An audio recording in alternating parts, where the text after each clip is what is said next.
Welcome to ఏమి జరుగుతోంది. నా పేరు కోపల్ల ఫణికుమార్. నేను తెలంగాణ ఫెడరల్ నుంచి మాట్లాడుతున్నాను.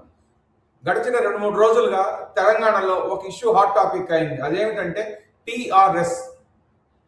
టీఆర్ఎస్ అంటే తెలంగాణ రాష్ట్ర సమితి కాదు, తెలంగాణ రక్షణ సేన.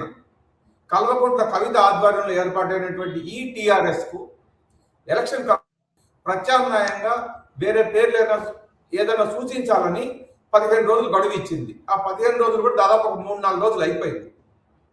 ఈ నేపథ్యంలో కల్వకుంట్ల కవిత ఏం చేయబోతున్నారు?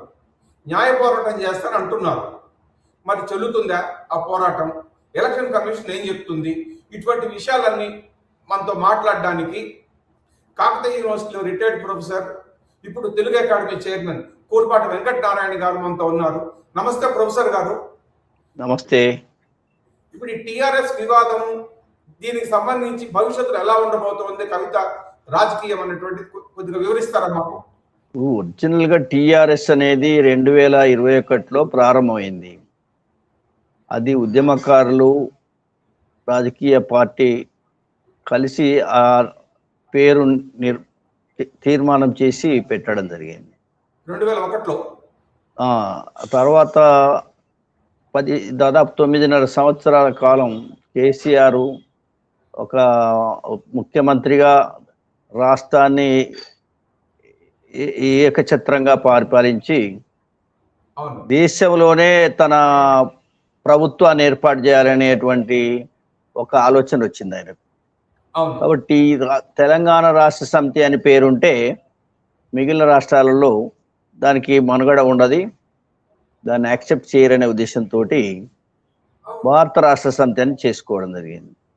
అంటే తెలంగాణ ప్రజల మనోభావాలకు అనుగుణంగా, సెంటిమెంట్కి అనుగుణంగా ఈ టీఆర్ఎస్ అనేది ఆవిర్భవించింది.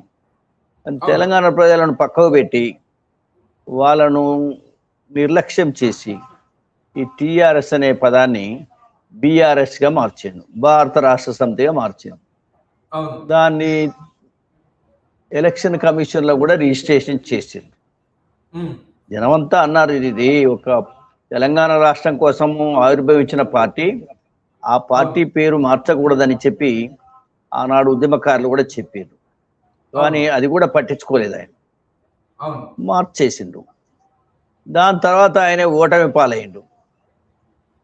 ఒక ఓటమే కాకుండా పార్లమెంట్లో 16 సీట్లు పోటీ చేస్తే ఒక్క సీటు కూడా గెలవలేదు.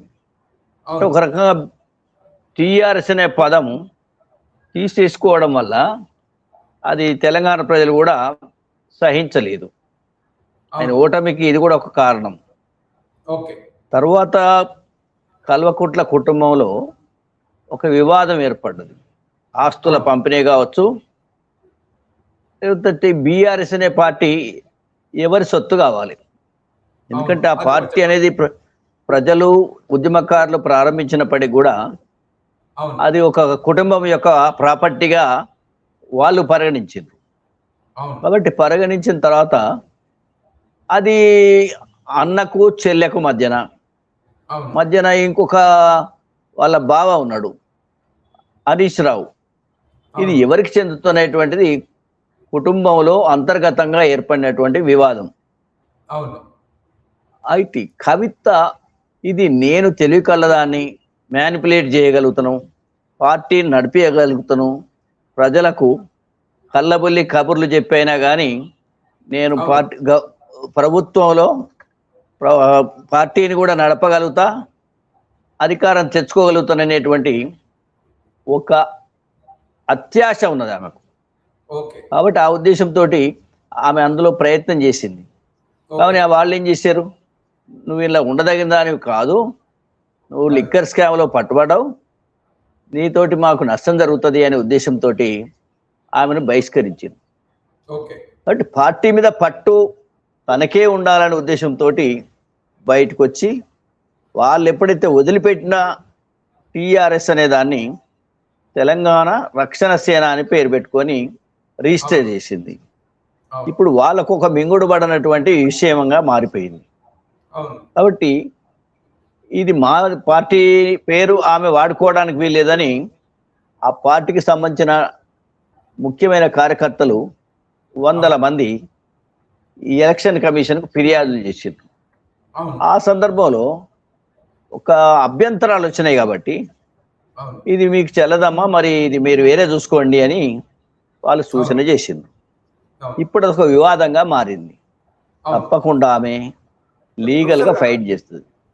ప్రొఫెసర్ గారు, ఇప్పుడు ఆ ఎలక్షన్ కమిషన్ తో లీగల్ ఫైట్ చేస్తే కవిత సక్సెస్ అవుతారా?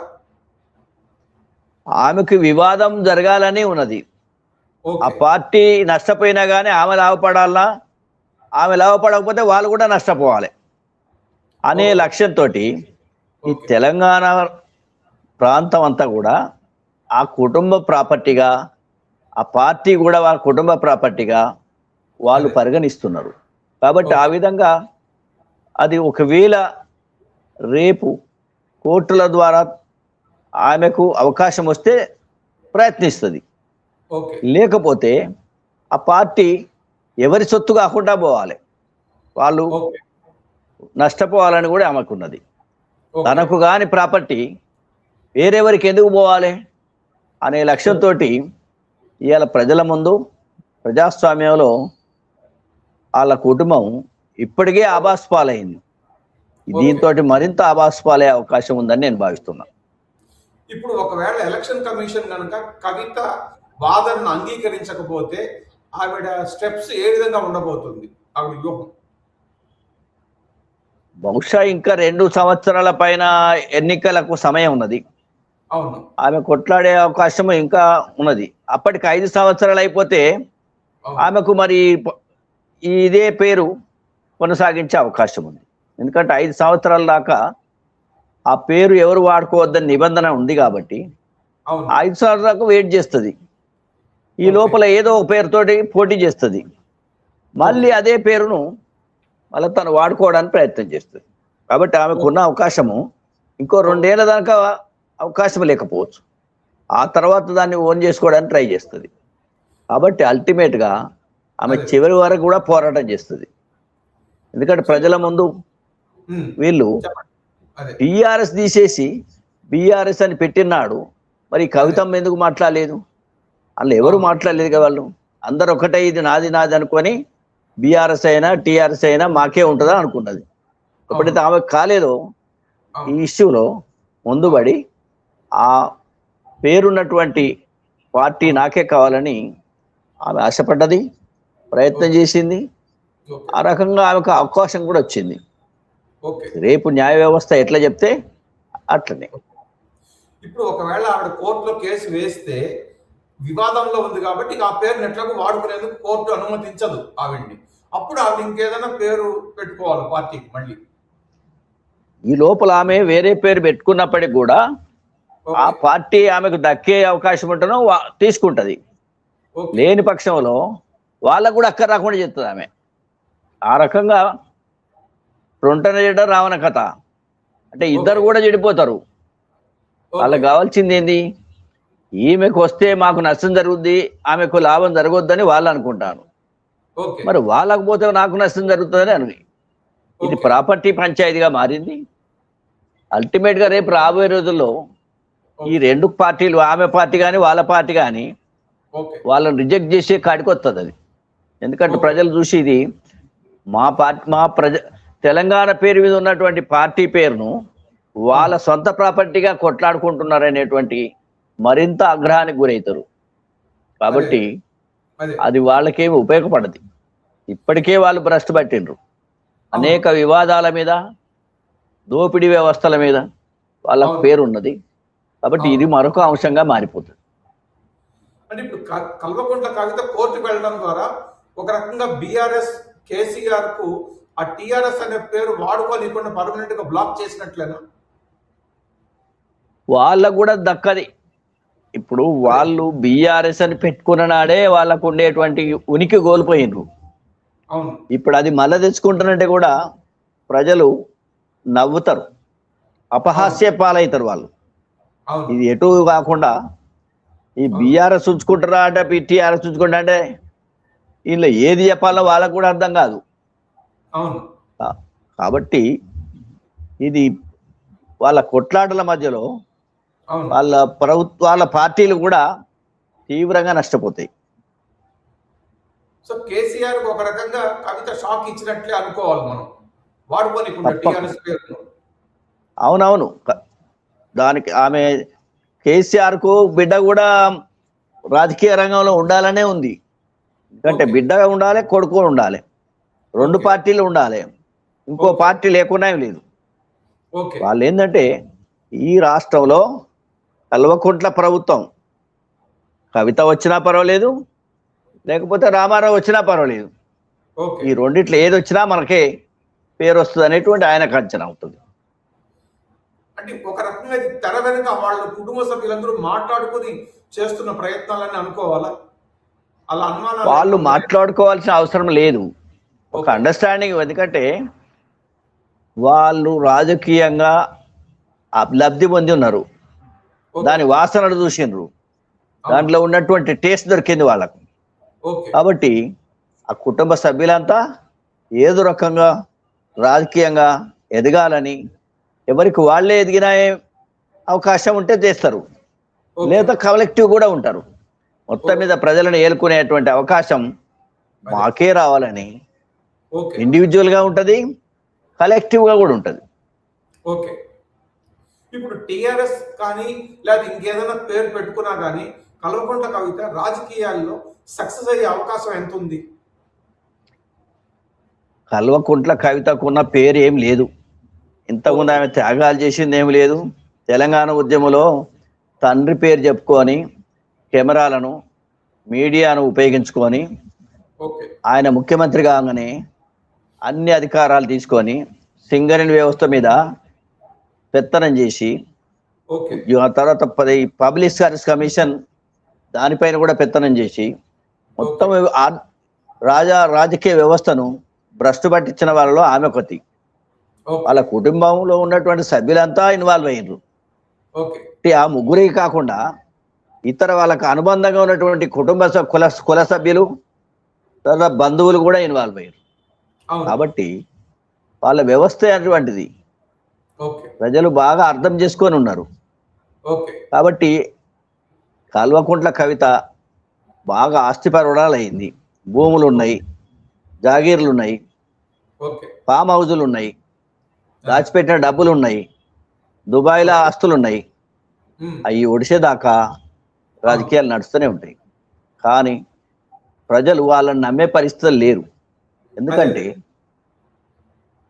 ప్రతి ఎన్నికలు గెలవడానికి ప్రజలను ప్రలోభ పెట్టడం ఒకటైతే, ఓకే. టెలిఫోన్లను ట్యాప్ చేసి నియంత్రించే ప్రయత్నం కూడా చేశారు. హిట్లర్ లాగా, ముసలోను లాగా, లేక ఒకే నియంతలాగా వాళ్ళు పనిచేసినటువంటి చరిత్ర ప్రజలు మర్చిపోలేదు, ఎన్నడూ కూడా మర్చిపోలేరు. ఇప్పుడు ఉద్యమకారులు బతికున్నంత కాలం వాళ్ళ గురించి, వాళ్ళ బ్యాక్గ్రౌండ్ గురించి తెలిసిన వాళ్ళే ఉంటారు. కాబట్టి భావితరాలకు కూడా తెలుస్తుంది అది. కాబట్టి ఎంతో కాలం వాళ్ళు ఈ రాజ్యంలో అధికారాన్ని సంపాదించడం అనేది అతి కష్టమైన పని. ముఖ్యంగా కవిత చేసినటువంటి రాజకీయ త్యాగం ఎక్కడ ఉన్నది? ఆమె ఓడిపోతే మళ్ళీ పదవి సంపాదించుకుని, ఆమె కీయకపోతే మళ్ళీ గొడవలేనా. కాబట్టి వాళ్ళకు వారసత్వ సంపదగా చూస్తున్నారు. కానీ ఒక ప్రజాస్వామ్యంలో ఒక లీడర్షిప్ అనేది నిజాయితీగా ప్రజల పక్షాన్ని నిలబడి కొట్లాడింది ఏమి లేదు. ఇవాళ తాడిత పీడిత జనాలను బహుజనులకు ముఖ్యమంత్రి ఇస్తానని అడిగిండు, అడిగినవా? అడగలేదు. మహిళలకు మొదటిసారి క్యాబినెట్ లో మంత్రి పదవి అని అడిగినవా? లేదా బీసీలకు రిజర్వేషన్ ఇవ్వలేదని అడిగినవా? ఇవాళ నువ్వు బయటపడ్డాక అధికారం లేనప్పుడు బీసీలకు అన్యాయం జరిగింది, దళితులకు అన్యాయం జరిగింది, ట్రైబల్స్కి అన్యాయం జరిగింది. ఇప్పుడేదో ఓటు బ్యాంక్ డెవలప్ చేసుకోవడానికి చేసేటువంటి తతంగం ఎవ్వరూ నమ్మరు. కాబట్టి వాళ్ళ డబ్బు ఒడిచిపోతుంది, ఆస్తులు ఒడిచిపోతాయి. ప్రజలే కదా అవన్నీ సంపాదించుకున్న, అక్రమంగా సంపాదించిన పైసలన్నీ ఈ రాజకీయ రంగంలో ఒడిచిపోయే కదే అని వాళ్ళకు అధికారం వచ్చే అవకాశమే లేదు. కవిత తన రాజకీయ భవిష్యత్తుకు తొందరలో జరుగుతుంది అనుకుంటున్న గ్రేటర్ హైదరాబాద్ మున్సిపల్ కార్పొరేషన్ ఎన్నికలు, వరంగల్ ఖమ్మం మున్సిపల్ కార్పొరేషన్ ఎన్నికల్ని ఒక టెస్ట్ రన్గా పెట్టుకున్నారు. ఈ సమయంలోనే పార్టీ పేరు, జెండా, అజెండా అన్ని కూడా వివాదంలో పడింది. ఇది కొంచెం ఇబ్బందికరమైన అంశమని అనుకోవాలి కవిత గారికి. అసలు ఆమె గెలిచే ప్రశ్నే లేదు, డిపాజిట్లు వచ్చే ప్రశ్నే లేదు. ఇప్పుడేదో గీ పార్టీ పేరు మారినంత మారములా ఏదో హైకోర్టులో సుప్రీంకోర్టులో ఏదైనా చుక్కెదురైతే ఎలక్షన్ కమిషను నోటీసులు ఇచ్చినంత మాత్రమే ఆమె ఈ ఎలక్షన్ ముఖ్యంగా మీరు అన్నట్టుగా ఈ మున్సిపల్ కార్పొరేషన్లలో ఓటమి పాలైద్దా, అలా ఏమన్నా విజయం సాధించలేకపోతుందా అని మీరు అంటున్నారు. కానీ ఒరిజినల్ గానే వాళ్ళకి ఏం లేదు, కూలీలో పెట్టి నడిపిస్తుంది. ఇవాళ ఏందనుకుంటారు మీరు? ఒక బహిరంగ సభకు రావాలంటే 500 రూపాయలు ఒక సీసా ఇస్తే జనం వచ్చే పరిస్థితుల్లో కొంతమంది ఉన్నారు. వాళ్ళని పట్టుకొని చూపిస్తే రాజకీయం నడుతుందా? వాళ్ళ గురించి అనేక విషయాలు తెలిసి ఉన్నారు. కాబట్టి వీళ్ళేదో ఒక్క సీటు కూడా గెలవదు. ఒకవేళ గెలిస్తే ఎవరన్నా బాగా 1 కోటి 2 కోట్లు 3 కోట్లు పెట్టుకొని సొంత బలంతో గెలిస్తే గెలవచ్చు. కానీ ఈ పార్టీ పేరు చెప్తాను, ఈ కల్వకుంట్ల పేరు చెప్తాను, ఎవరు గెలిచే ప్రసక్తి లేదు. ఓకే, థ్యాంక్ యూ వెంకటనారాయణ గారు. కల్వకుంట్ల కవిత పార్టీ భవిష్యత్తు, పార్టీ వివాదము, కోర్టు, వాళ్ళ కుటుంబంలో ఉన్నటువంటి వివాదాలన్నిటి కూడా చక్కగా వివరించారు. ఈ ఎలక్షన్ కమిషన్ ఏం చేయబోతోంది, ఆ తర్వాత కవిత కోర్టులో ఏం వాదించబోతున్నారు అనేటువంటిది మనం చూద్దాము. అప్పుడు మళ్ళీ మరో అంశం మీద మళ్ళీ మనం చర్చించుకుందాం. Thank you. నమస్కారం.